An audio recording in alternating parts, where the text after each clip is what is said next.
Dan agenda dari presentation kali ini ada data-driven ecosystem with MySQL, kemudian modern and agile applications use MySQL. Lalu tadi seperti yang dibilang oleh Pak Makmun tentang machine learning dan lain sebagainya, kita mendukung gaining insight with descriptive data analytics using MySQL dan juga gaining insight with predictive data analytics using MySQL. Apa itu nanti kita akan coba untuk run through. Terus kemudian data security, tadi juga ada pertanyaan bagaimana tentang security features, bagaimana tentang security compliance kalau kita menggunakan open source teknologi seperti MySQL. Lalu cost of ownership, lalu kemudian akan saya tutup dengan summary.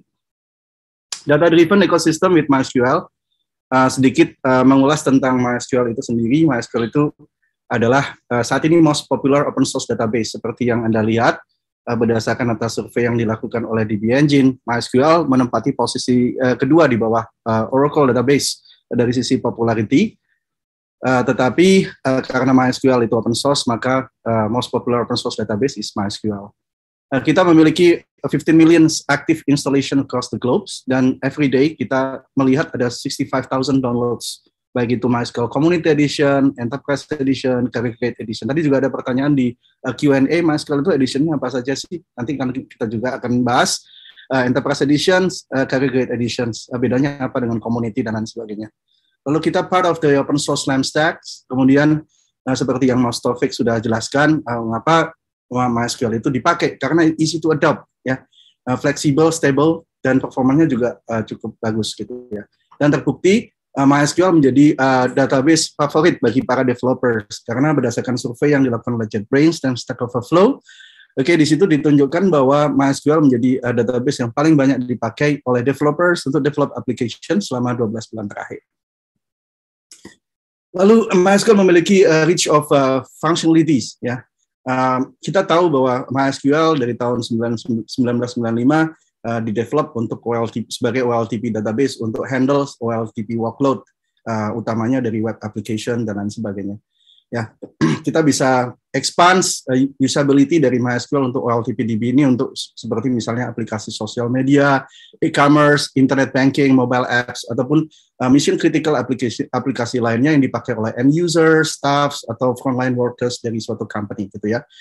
Dan sejak MySQL 8.0 kita mendukung semi-unstructured data dalam bentuk JSON format gitu ya. Jadi MySQL bukan hanya lagi sebagai RDBMS saja, tetapi juga sebagai hybrid database yang bisa handle both structured database dan unstructured database atau semi-unstructured database. Lalu kita memiliki built-in data replication, sebagai untuk scale out solutions untuk enterprise landscapes ya. Baik itu menggunakan asynchronous replication, semi-synchronous replication, dan fully synchronous replications. Dan kita memiliki MySQL Enterprise Edition on Cloud as a Service di Oracle Cloud, yang kita namakan sebagai MySQL Database Service atau MDS. Dan kita memiliki end-to-end data security. Di sini ada bedanya antara Community Editions yang fully open source dengan Enterprise Edition dan Career Grade Editions yang sebenarnya memiliki on top of the Community Editions kita tanam security features di situ dan high availability features tentunya.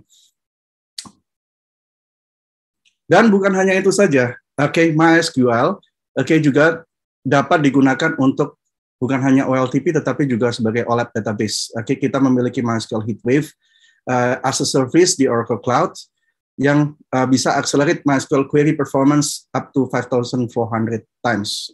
Saya pernah melakukan salah satu POC, involved di salah satu POC di salah satu customer kami. Query yang tadinya berjalan 5.000 second, begitu kita pakai HeatWave, query performance-nya increase ya, dan query tersebut dapat diselesaikan hanya dalam waktu 7 second ya, dari 5.000 detik ke 7 detik.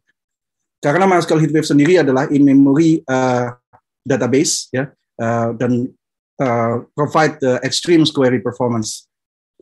Dan memiliki built-in data replication. Jadi kalau Anda punya OLTP menggunakan MySQL, Anda bisa menggunakan real-time data synchronizations dengan menggunakan asynchronous replications ke MySQL HeatWave. Jadi OLTP Anda bisa masuk ke MySQL HeatWave dan Anda bisa running OLAP query di situ ya, untuk managers, business analyst, atau eksekutif. Ataupun Anda memiliki OLTP application, Anda langsung konekkan ke MySQL HeatWave ya di situ. Dan decision makers dapat menggunakan BI tools seperti OIC, Qlik, Lockers, dan lain sebagainya untuk gain insight dari data dalam mengambil sebuah keputusan. Bukan hanya itu saja, MySQL juga dapat digunakan sebagai machine learning ya dengan menggunakan Oracle AutoML yang sudah ditanamkan ke dalam MySQL HeatWave tanpa additional cost. Jadi kalau Anda provision MySQL HeatWave di OCI, Anda bukan hanya mendapatkan OLTP DB, OLAP DB, tetapi juga machine learning capabilities, ya kan? Dapat melakukan predictive analytics. Oke, dan Anda dapat melakukan ML query ya untuk melakukan pemodelan dari data historical dan menggunakan model tersebut untuk melakukan inference atau melakukan predictions ya. Dan ini doing a lot of replacing a lot of job dari data scientist. Data scientist masih diperlukan, tetapi all repetitive activities dari data scientist sudah bisa di-replace dengan menggunakan Oracle AutoML dalam MySQL HeatWave, sehingga data scientist akan hanya berpikir secara strategik bagaimana cara untuk melakukan pemilihan data samples untuk dilakukan pemodelan, sehingga business analyst, managers, atau eksekutif dapat mengambil decisions berdasarkan data yang mereka punya, tidak hanya berdasarkan data historis, tetapi juga data prediksi menggunakan artificial intelligence machine learning algorithm. Bagaimana dengan data unstructured? Karena terkadang data bukan hanya bersifat structured atau semi-unstructured menggunakan JSON. Data kadang bisa menggunakan grafik, pictures misalnya, atau menggunakan video, atau mungkin berupa teks, Excel file, dan lain sebagainya. Kita bisa menggunakan Oracle Lakehouse, terus kita bisa setup Oracle Data Catalog untuk menemukan data di object storage data lake. Jadi user tinggal store video, words misalkan, atau text files ke Oracle Objects Storage Data Lake, dan data catalog akan menemukan berdasarkan atas keyword MySQL data, kemudian parsing datanya ke MySQL HeatWave, dan dari situ kemudian Anda bisa melakukan analytics, baik itu descriptive analytics menggunakan OLAP ataupun predictive analytics. Dan ini adalah complete end-to-end solutions yang saya utarakan tadi, baik dari sisi OLTP maupun dari sisi OLAP dan machine learning, ataupun bagaimana handle unstructured data. Sehingga akhirnya data tersebut dapat sampai ke managers, business analyst, executive, data scientist dalam mengambil keputusan. Nah, ini adalah contoh daripada asynchronous replication atau database replication yang dipakai oleh Facebook. Ya, Facebook relies their business, critical applications completely menggunakan MySQL. Dan kalau Anda lihat di situ, Facebook menggunakan baik asynchronous replications untuk end-to-end between data center replications, dan antara within data center sendiri mereka menggunakan semi-synchronous replications. Dari sisi high availability, ya, MySQL memiliki solutions yang dapat handle beberapa requirements atau menghandle requirements mulai dari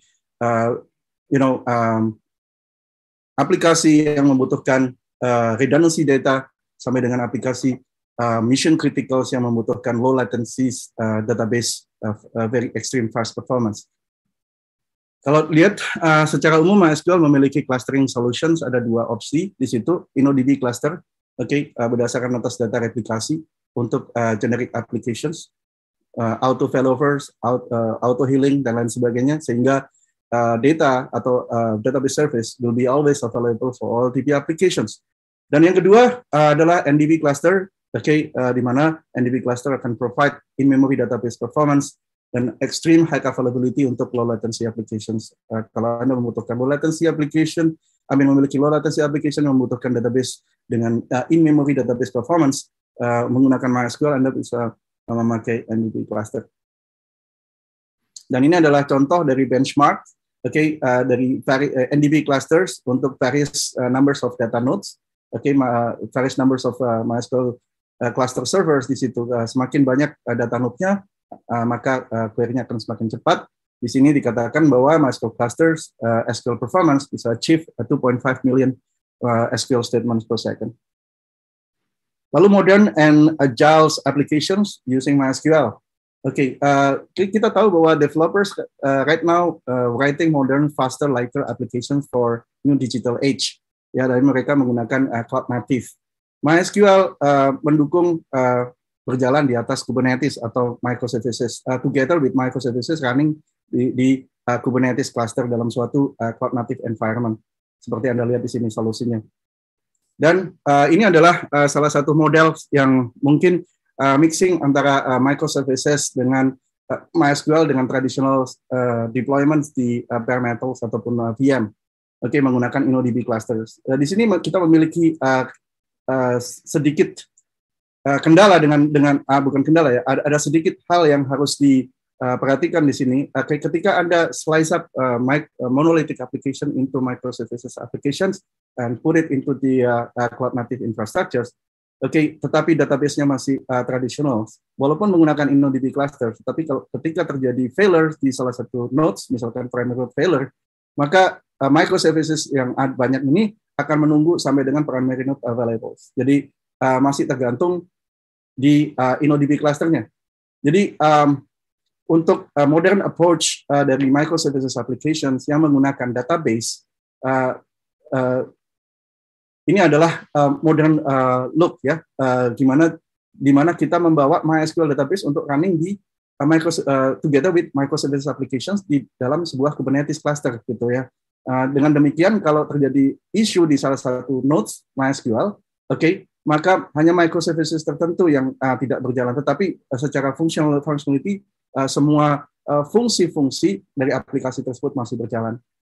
Dan tentu saja kita butuh high availability ya, jadi kita butuh replication di sini. Kita bisa create InnoDB cluster, clustering dengan menggunakan InnoDB cluster untuk setiap microservices yang berjalan di atas Kubernetes. Lalu kemudian karena database-nya ini banyak, kita membutuhkan suatu centralized management dan centralized orchestrator. Oleh sebab itu kita memiliki MySQL operators yang bisa helping to automate the life cycles, baik itu dari sisi deployment, dari sisi manajemen, monitoring, backup, dan lain sebagainya. Di MySQL operator. Dan ini adalah salah satu contoh pemakaian atau implementasi dari MySQL on Kubernetes, MySQL on Cloud Native untuk micro applications yang ada di WPay. Kita mengenal bahwa WPay adalah salah satu financial institution ya, financial industries, part of the JP Morgan. Lalu bagaimana dengan gaining insight with the descriptive analytics menggunakan MySQL? Kita mengetahui bahwa descriptive analytics berdasarkan data history, berarti OLAP ya.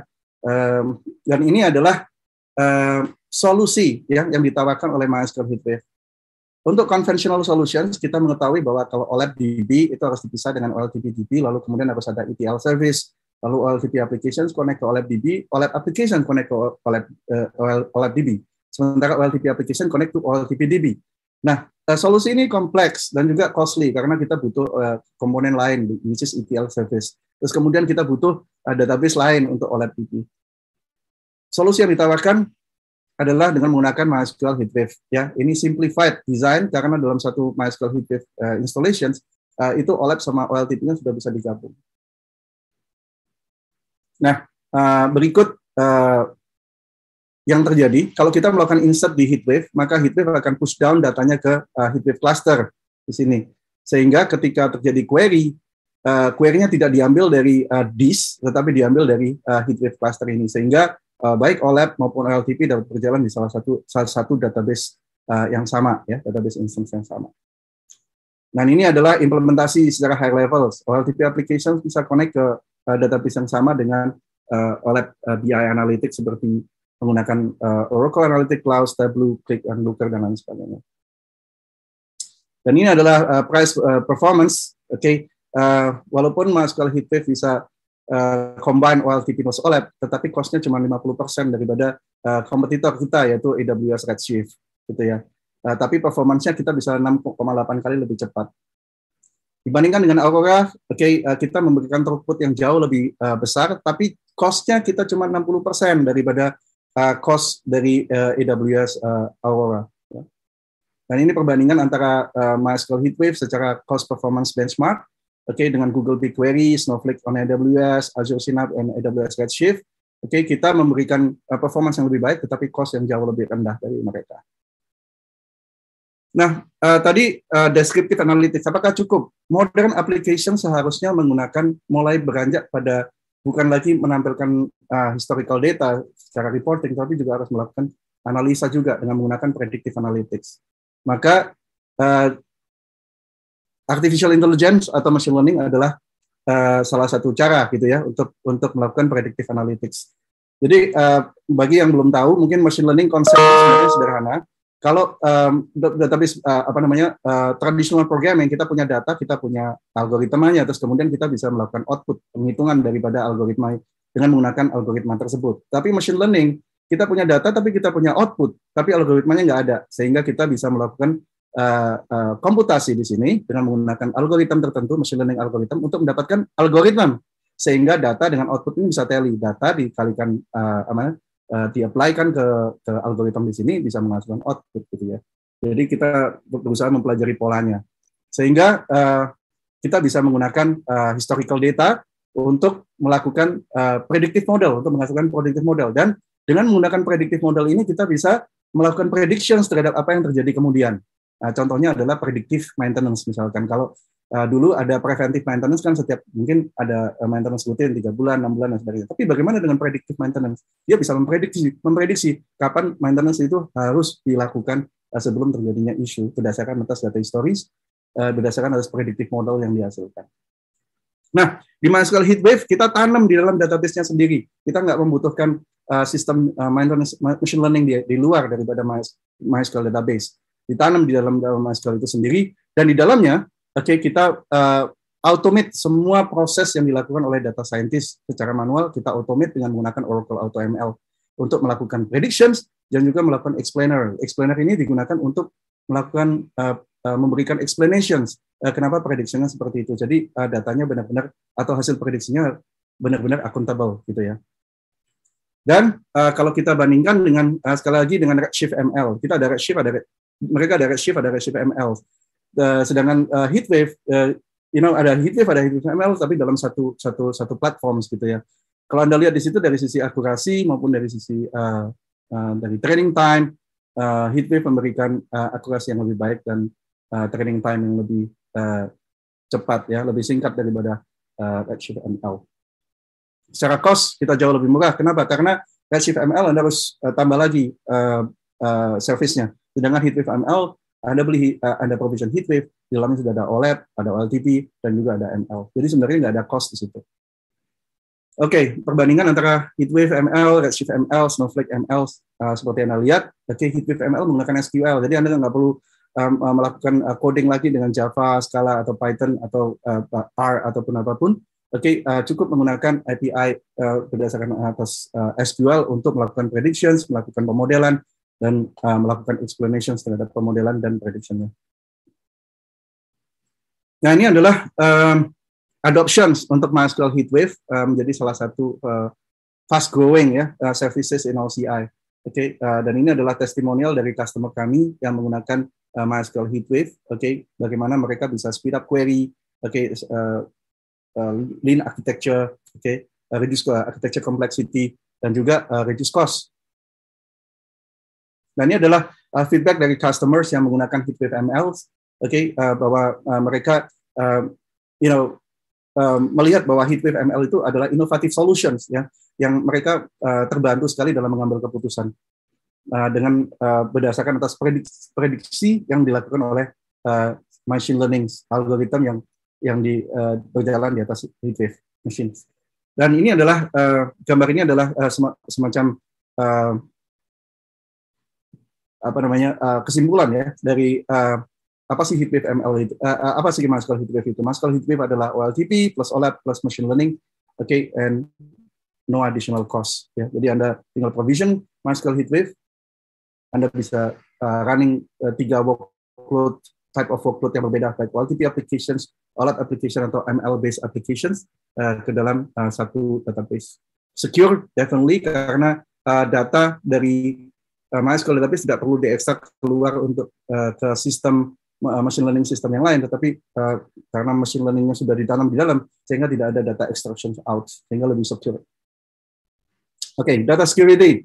Ini adalah data security type of the security compliance, baik PCI DSS, HIPAA, SOX, PDPA, atau CIS benchmark dan lain sebagainya. Dan MySQL provide end-to-end security solution. Ini bukan MySQL Community Edition ya, ini called Enterprise Edition.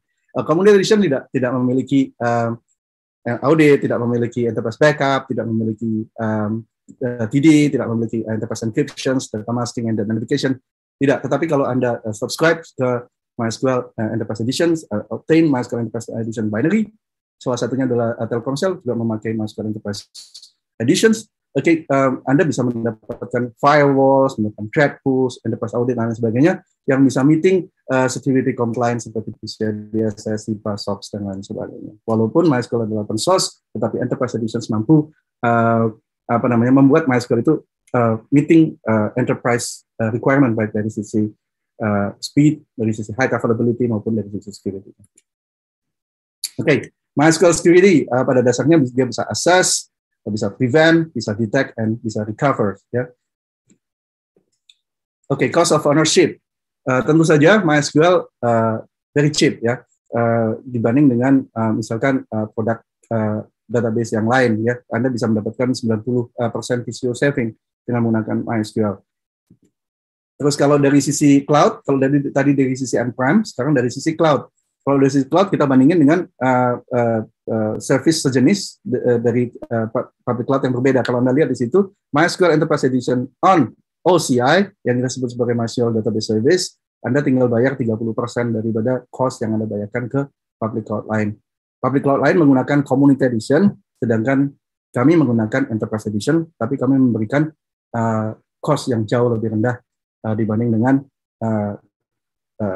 price yang ada di MySQL Database as a Service di cloud lain yang menggunakan Community Edition, tapi kami menggunakan Enterprise Edition. Oke, summary. Oke. Ya. Mas. Ya, pas 1 menit lagi, Mas. Ya, Mas Ananto, 1 menit lagi. Okay. Summary. Oke. Siap.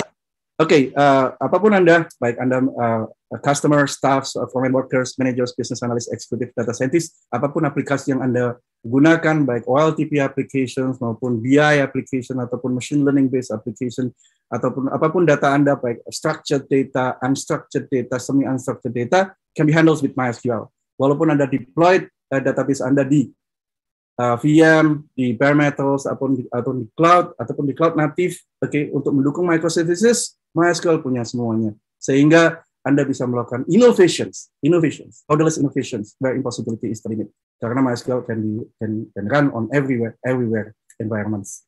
Oke, cukup sekian. Terima kasih. Saya kembalikan ke Mas Wahyu.